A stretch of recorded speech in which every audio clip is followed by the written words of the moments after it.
The Hindu Kush mountain range does not care about your training. It does not care about your budget, your advanced optics, or the trident pinned to your chest. In late June of 2005, 4 United States Navy SEALs stepped out of the back of a Chinook helicopter into the thin, freezing air of Kunar Province, Afghanistan. They were walking into a trap, forged not just by enemy fighters, but by the very geology of the Earth. This is the anatomical breakdown of Operation Red Wings, a mission that has been heavily romanticized by Hollywood, but in reality serves as a brutal, unforgiving case study in the catastrophic failure of communications, command friction, and the lethal consequences of underestimating local terrain.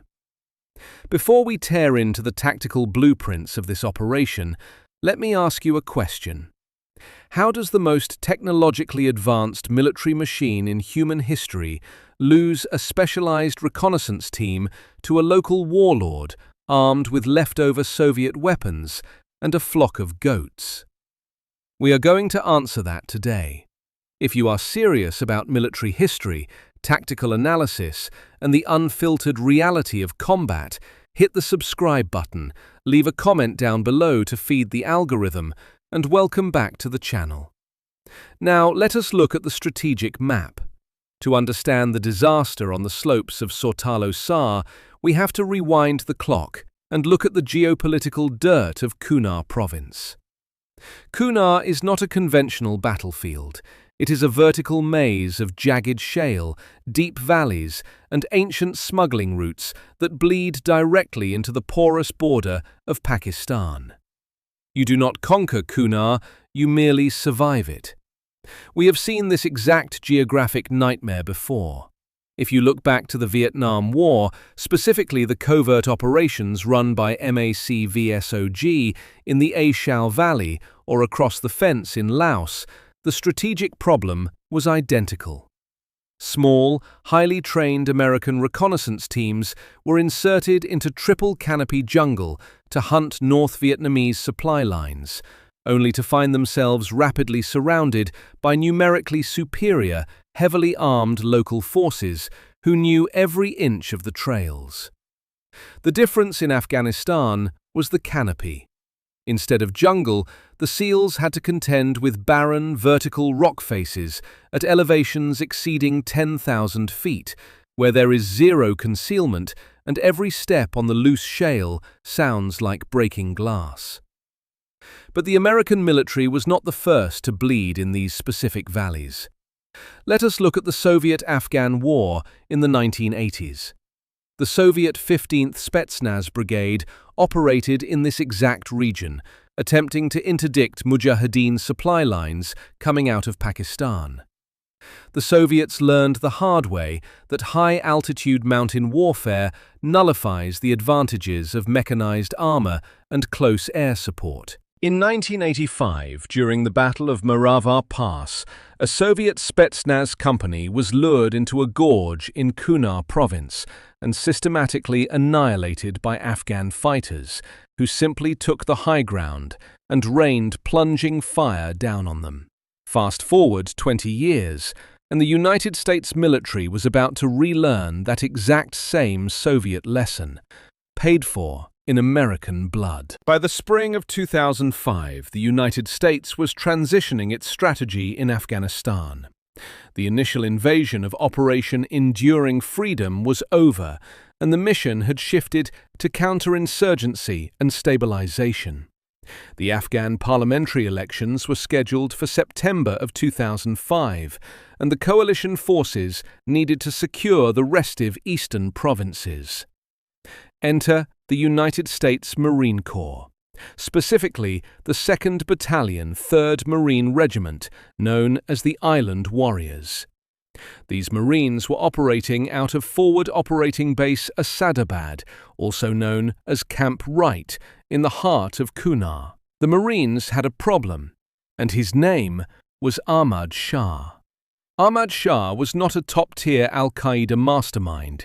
He was a local militia leader, an opportunist, and essentially a timber mafia boss who aligned himself with Gulbuddin Hekmatyar's Hezb-e-Islami Gulbuddin, or HIG. Shah commanded a group of fighters known locally as the Mountain Tigers.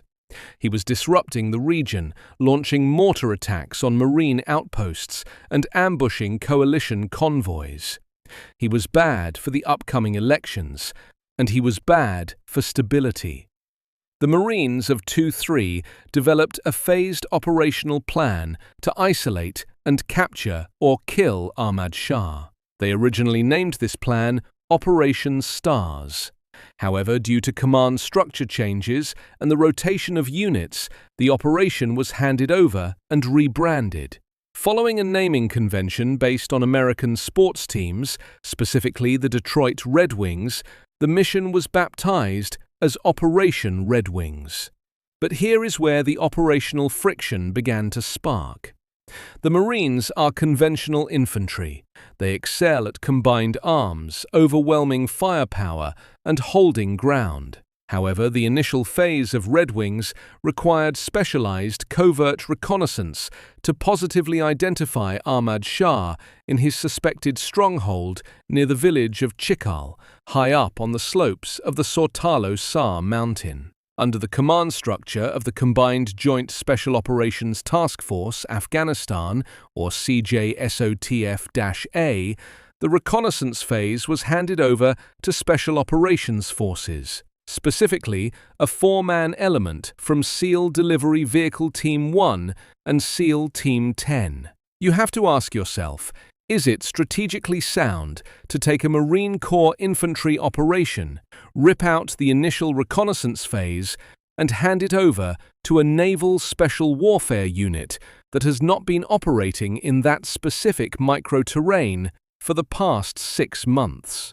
Command friction between conventional forces and special operations is as old as warfare itself, and in this case, it created a fatal disconnect in intelligence and terrain familiarity. Let us break down the order of battle and the force comparison, starting with the Americans. The reconnaissance element consisted of 4 men: Navy Lieutenant Michael P. Murphy, Petty Officer 2nd Class Danny Dietz, Petty Officer 2nd Class Matthew Axelson, and Petty Officer 1st Class Marcus Luttrell. These men were apex predators of close-quarters combat and maritime operations, but they were being asked to operate as deep mountain pathfinders. Let us look at their loadout, because logistics and gear dictate survival. Each man was carrying a rucksack weighing between 80 and 100 pounds. In an environment where the air is incredibly thin and the incline is near vertical, a 100-pound ruck is a death sentence to mobility. Their primary weapon systems reflected the anticipated engagement distances. Marcus Luttrell and Matthew Axelson were carrying the Mark 12 Mod 1 Special Purpose Rifle. This is a highly accurate 5.56mm platform featuring an 18-inch stainless steel match-grade barrel, a Knight's armament suppressor, and a loopholed TS-30A2 telescopic sight. The Mark 12 was designed to bridge the gap between a standard M4 carbine and a dedicated sniper rifle. It fired the specialized 77-grain MK262 open-tip match ammunition, which provided excellent terminal ballistics and accuracy out to 600 yards. Lieutenant Murphy and Danny Dietz carried standard M4A1 carbines, with Dietz also carrying an underslung M203 40mm grenade launcher for area suppression. However, the most critical piece of equipment they carried was not their rifles. It was their radios, and this is where the technological hubris of the American military-industrial complex met the brutal reality of physics. The team carried the AN/PRC-148 MBITR radio, a multiband inter/intra-team radio. It is a fantastic piece of kit for urban environments or flat terrain, but it only pushes out about 5 watts of power, and it relies on line-of-sight transmission. If you put a 10,000-foot wall of solid granite and iron-rich shale between the radio and the receiver at the forward operating base, the signal is dead. To counter this, they carried an iridium satellite phone. But satellite phones require a clear view of the sky to connect with orbiting satellites. If you are hiding in a deep draw or a narrow ravine, the satellite phone becomes a very expensive paperweight. They had the option to carry the much larger, much more powerful AN/PRC-117F Manpack radio, which can punch signals through harsh environments using satellite communications. But the PRC-117F is heavy. It weighs over 16 pounds with batteries. Because the team was already overburdened with water, ammunition, and observation gear, the decision was made to leave the heavy radio behind. That single logistical decision regarding weight management would seal their fate. Now, let us analyze the enemy. Ahmad Shah's mountain tigers were not a disorganized mob of illiterate farmers. Intelligence estimates initially placed his force at around 10 to 20 men.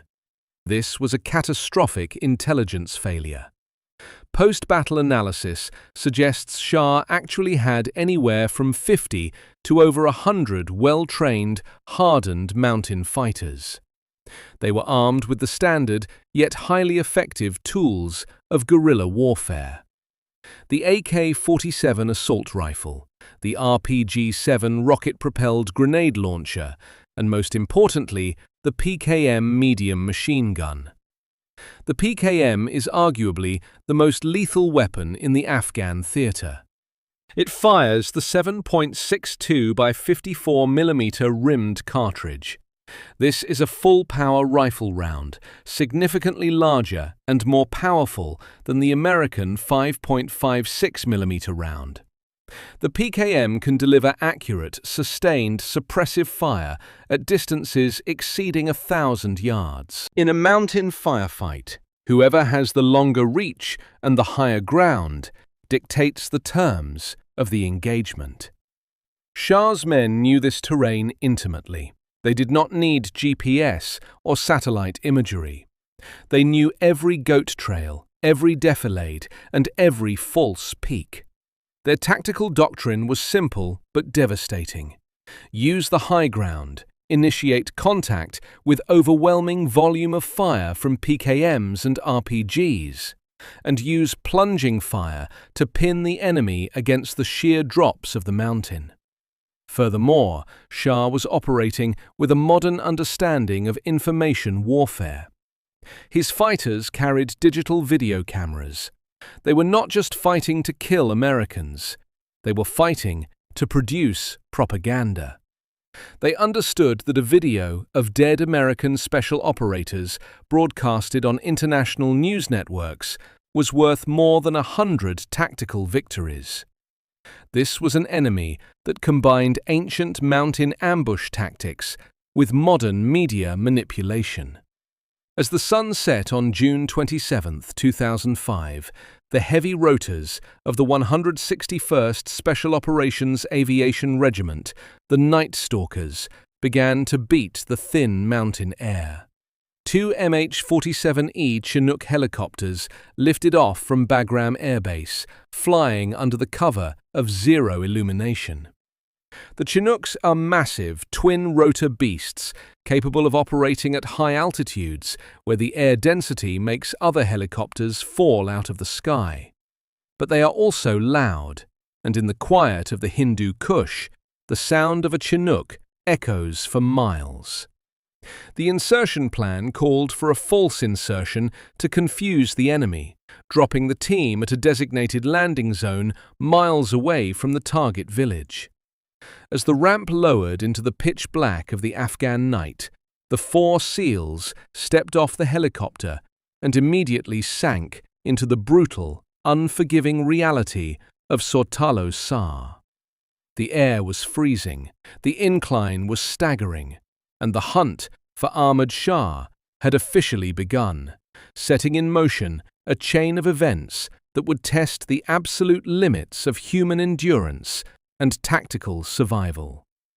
The physical reality of moving through the Hindu Kush at night is a masterclass in misery.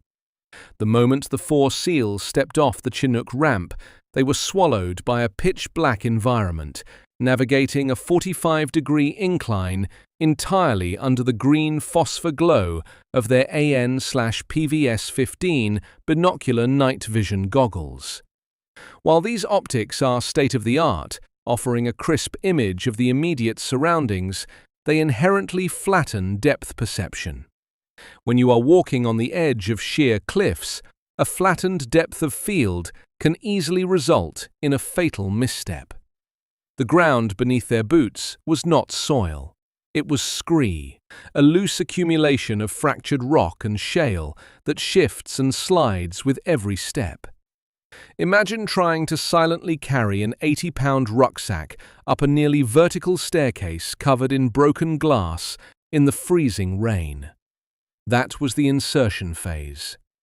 It took the team hours to move just a few miles to their designated observation post, a grueling physical exertion that immediately began to drain their caloric reserves and hydrate levels.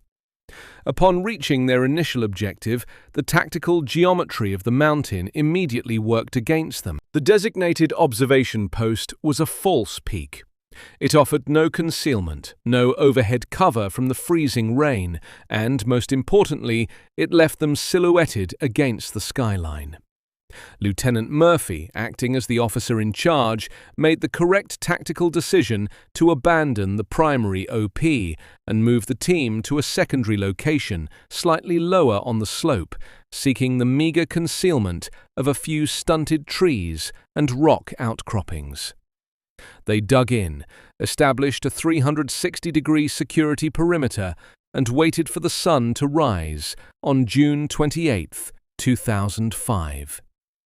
They were looking for Ahmad Shah, but the mountain found them first. Shortly after noon, the soft, rhythmic sound of bells began to echo through the draw. It was not a patrol of hardened insurgents.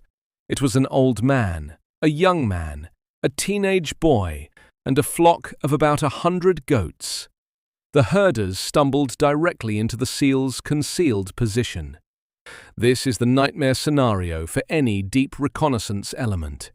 It is a tactical dilemma that forces operators to choose between the laws of armed conflict and their own survival.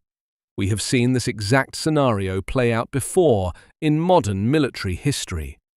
Look at the British Special Air Service during the 1991 Gulf War. The famous Bravo 20 patrol, commanded by Andy McNabb, was deeply embedded behind Iraqi lines when they were compromised by a young shepherd boy.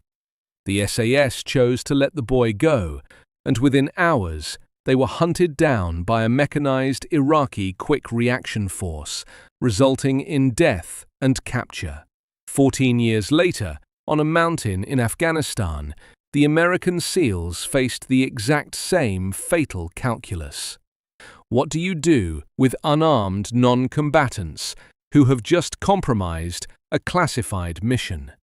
If you execute them, you are committing a war crime, violating the Geneva Conventions and the military's strict rules of engagement. If you tie them up and leave them on the freezing mountain, they will likely die of hypothermia, which is also a war crime. If you let them go, you have to assume they will immediately inform the local militia, which means a numerically superior enemy force will be hunting you within the hour. Lieutenant Murphy put the decision to a vote, a highly unusual move in a strict military hierarchy, but indicative of the tight-knit brotherhood within a SEAL platoon. After a tense debate, Murphy made the final, fateful call. They released the herders. The SEALs immediately broke their hide site and began a tactical fallback, attempting to move higher up the mountain to find a defensible position and re-establish communications. But falling back in the Hindu Kush is not a rapid maneuver. The terrain dictates the pace. Within an hour, the SEALs realized they were being flanked. Ahmad Shah's mountain tigers did not just blindly charge up the hill. They executed a highly coordinated L-shaped ambush. Using their intimate knowledge of the micro-terrain, the insurgents moved along the high ridges, effectively surrounding the SEALs on 3 sides. The opening salvo of the battle was a deafening roar of RPG-7 rocket-propelled grenades and sustained automatic fire from PKM medium machine guns. Let us dissect the anatomy of this ambush. The enemy had the high ground, which means they were utilizing plunging fire. When a bullet is fired downward from an elevated position, its beaten zone, the area where the bullets impact the ground, becomes elongated and far more lethal. Furthermore, the Taliban were firing 7.62 by 54 mm rimmed cartridges from their PKMs. When these heavy, full-power rounds strike the brittle shale of the Afghan mountains, they do not just penetrate, they shatter the rock, turning the mountain itself into secondary fragmentation. The SEALs were not just taking direct fire, they were being shredded by thousands of razor-sharp rock splinters exploding all around them. The RPGs were equally devastating. The insurgents were smart enough not to aim directly at the men, but rather at the trees and rock outcroppings above them, creating deadly airbursts that rained shrapnel down into the SEALs' defensive perimeter. The SEALs returned fire with devastating accuracy. Axelson and Luttrell, utilizing their Mark 12 sniper rifles, began systematically dropping insurgents at ranges of 300 to 400 yards. The heavy 77-grain match ammunition performed exactly as designed, delivering massive terminal ballistics. But precision fire cannot indefinitely hold off overwhelming volume. The cyclic rate of an M4 carbine is roughly 800 rounds per minute, but a combat load is only about 210 rounds. The SEALs were rapidly burning through their ammunition, and their suppressors were glowing white-hot from sustained fire, melting the protective covers and burning their hands. How do 4 men, heavily outnumbered and outgunned, survive an initial onslaught of this magnitude? The answer is maneuver. But in this specific environment, maneuver meant only one thing: falling. To escape the plunging fire, the SEALs were forced to literally throw themselves down the sheer face of the mountain. We are not talking about a tactical bound.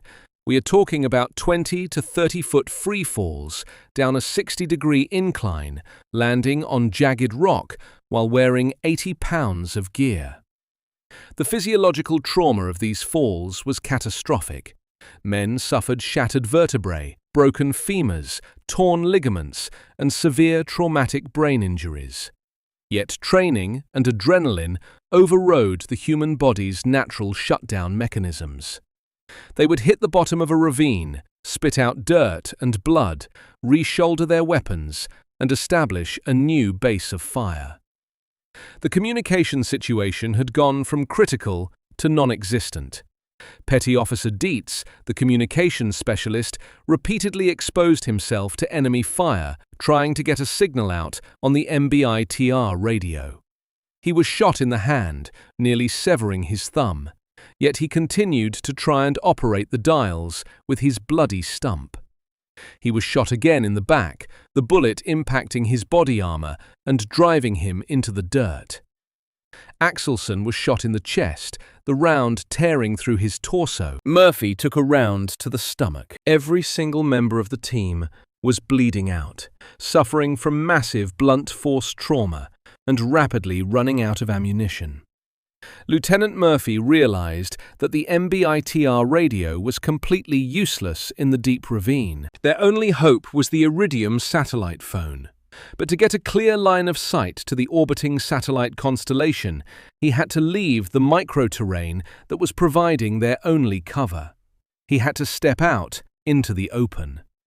In a maneuver that defines the absolute apex of military leadership and self-sacrifice, Murphy dropped his M4 carbine. He took the satellite phone, crawled out from behind the rock that was shielding him, and walked into a completely exposed clearing. He was immediately targeted by multiple enemy machine guns. As he dialed the headquarters at Bagram Air Base, he was struck in the back by a 7.62mm round.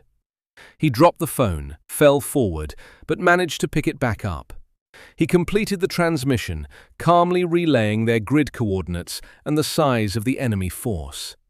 His final recorded words to the quick reaction force were, "My guys are dying out here. We need help." He then picked up his rifle, returned to his men, and continued to fight until he succumbed to his wounds. The transmission was received. Back at Forward Operating Base Asadabad and Bagram Air Base, the alarms sounded. The desperate call from Sawtalo Sar triggered one of the most rapid and massive emergency responses in the history of the Afghan war. The elite aviators of the 160th Special Operations Aviation Regiment ran to the flight line, spinning up the massive rotors of their MH-47 Chinook helicopters, while a heavily armed quick reaction force of Navy SEALs and Army Night Stalkers loaded their weapons, preparing to fly directly into a wall of enemy anti-aircraft fire. The response at Bagram Air Base was immediate, but in the realm of military operations, speed often comes at the catastrophic expense of security. Two MH-47E Chinook helicopters operating under the call signs Turbine 33 and Turbine 34 launched into the treacherous afternoon sky, loaded with a heavily armed quick reaction force. The Chinook is a magnificent piece of aviation engineering, a 50,000-pound beast powered by twin Honeywell T55 turboshaft engines, capable of hauling massive payloads into the thin air of the Afghan mountains. But it is also a massive, unarmored school bus in the sky. As Turbine 33 approached the suspected location of the pinned-down SEALs, the pilots faced the ultimate enemy of rotary wing aviation, which is density altitude.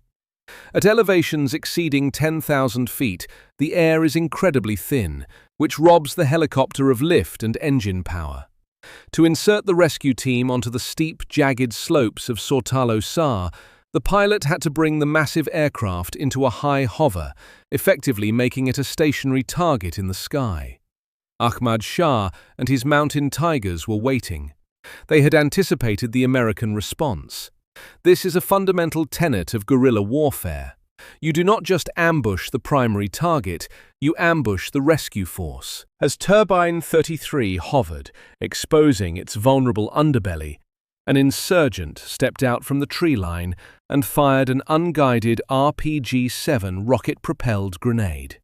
The RPG-7 is a crude Soviet-era weapon with a maximum effective range of perhaps 300 yards against a moving target. But against a hovering 50,000-pound helicopter, it is a guaranteed kill. The rocket impacted the rear rotor assembly of the Chinook.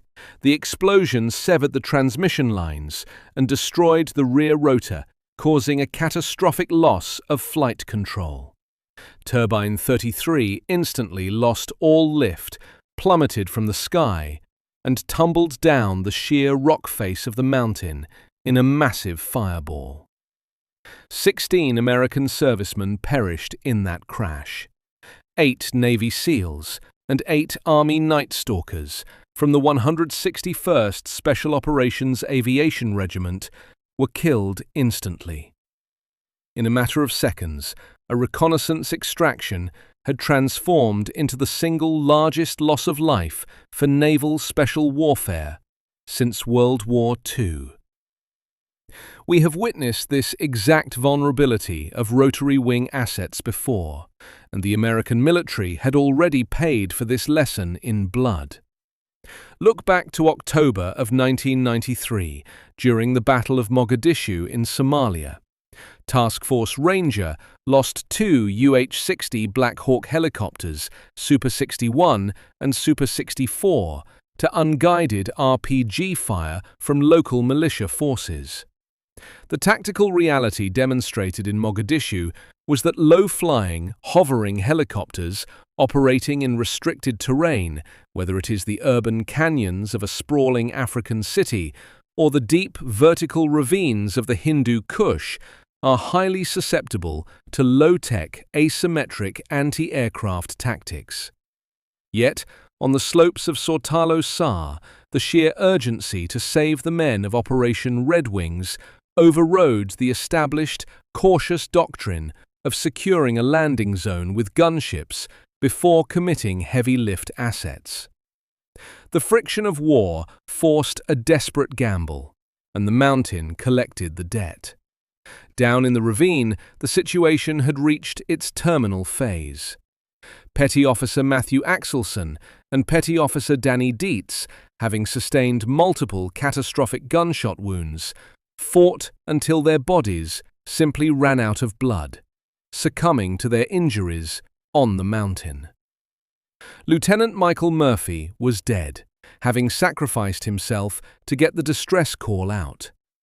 Petty Officer Marcus Luttrell was the last man breathing. He was blown over a ridge by the blast wave of an RPG, suffering a fractured vertebrae, a broken nose, multiple shrapnel wounds, and severe traumatic brain injury. He was alone, miles behind enemy lines, hunted by a numerically superior force, and entirely devoid of communications. His subsequent evasion is a testament to human endurance, crawling for 7 miles over jagged rock, drinking stagnant water, and evading Taliban patrols for days. But Luttrell did not survive solely because of his SEAL training. He survived because of human geography and cultural intelligence. He was discovered by a local Pashtun timber worker named Mohammed Gulab.